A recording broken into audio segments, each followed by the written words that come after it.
Isa na namang napakagandang aktibidad ang sinalihan ng BIFAR Information 3. Ito ay ang panglimang taong ginaganap ang Agribusiness Support for Promotion and Investment Regional Exposition o ASPIRE.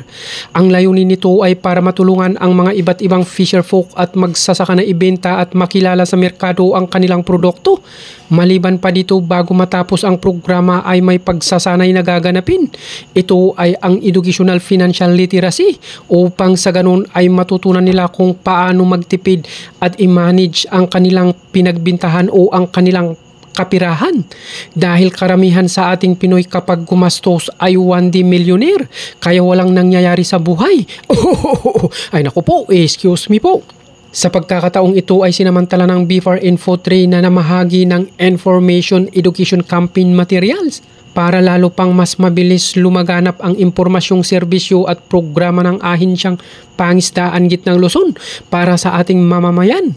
Hanggang dito lang po ang inyong lingkod, Dan Idol, dito lang po sa 24/7 mga kapuso at kapamilya. Maraming salamat po.